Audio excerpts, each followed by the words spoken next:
Selamat pagi, selamat siang, selamat sore, selamat malam Bapak Ibu Saudara yang terkasih. Jumpa lagi bersama saya Pendeta Yonatan Adi Septianta.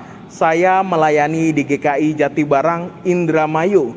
Bapak Ibu Saudara, tentu kita akrab dengan yang namanya lampu merah. Setiap hari kalau kita melakukan perjalanan, kita ketemu dengan lampu merah tentunya.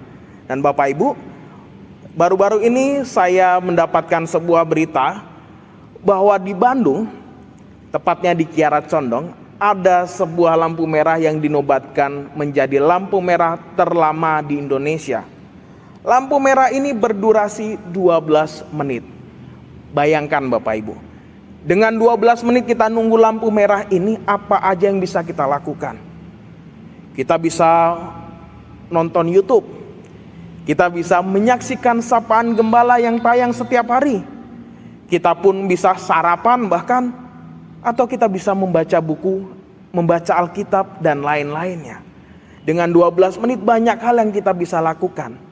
Tetapi kalau kita sedang buru-buru menghadapi 12 menit ini, pasti kita jengkel, pasti kita bete kan? Pasti kita kesel. Lampu merah ini kok lama sekali? Gak usah 12 menit. Kadang kalau Bapak Ibu sehari-hari ketemu lampu merah yang hanya 2-3 menit saja sudah kesel. Sudah berusaha gimana caranya ini untuk nyelip, gimana caranya kalau boleh melanggar lampu merah ini bukan? Biar kita cepat sampai ke tujuan kita. Dan Bapak Ibu Saudara yang terkasih, padahal lampu merah itu diciptakan untuk memberikan isyarat berhenti dan mempersilahkan lajur atau arus lain untuk dapat berjalan.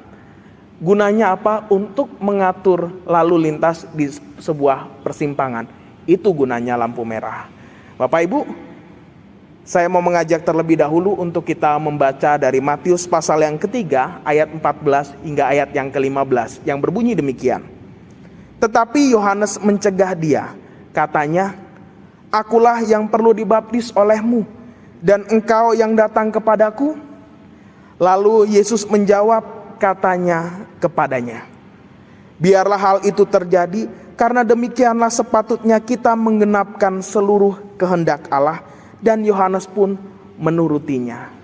Bapak Ibu Saudara, bacaan ini gak asing bagi kita, karena bacaan ini menjadi bacaan Injil di hari Minggu kemarin.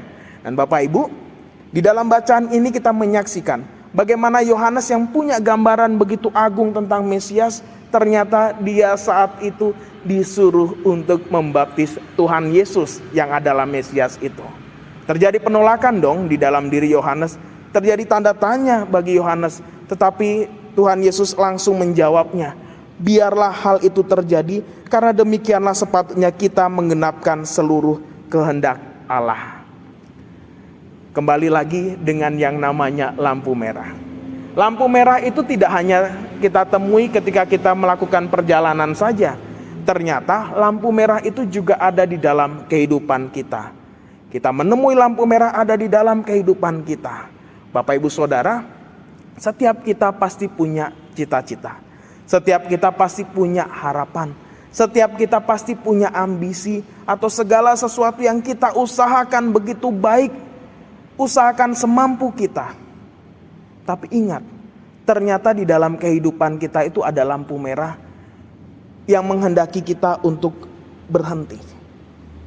Yang menghendaki kita untuk cukup, berhenti sejenak, dan mempersilahkan Tuhan yang punya kehendak di dalam kehidupan kita ini untuk berkehendak.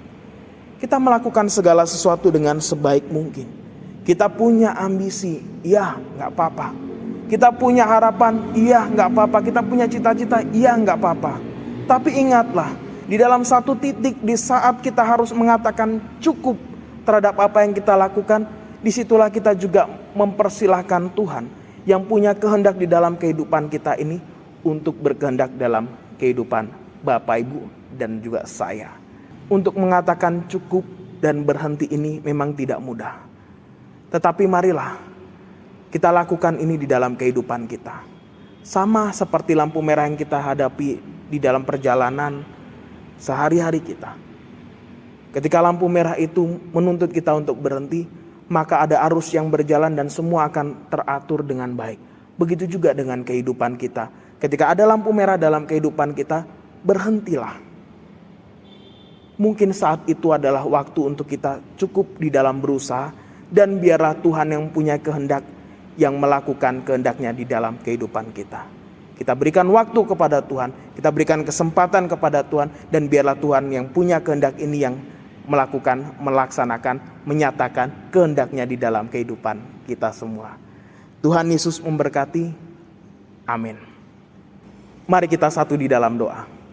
Ya Bapa, kami mengucap syukur atas kehidupan yang Kau telah anugerahkan kepada kami. Kami mengucap syukur atas penyertaan yang Kau telah lakukan di dalam kehidupan kami.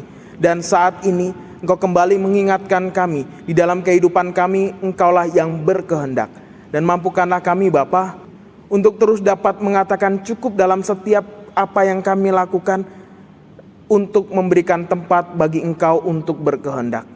Mampukanlah kami untuk menyaksikan kehendak-Mu ini nyata di dalam kehidupan kami. Ya Bapa, Engkaulah Allah sang empunya kehidupan, maka saat ini kami menyerahkan setiap kehidupan kami hanya ke dalam tangan kasih-Mu. Tuhan kami, Tuhan Yesus Kristus. Amin.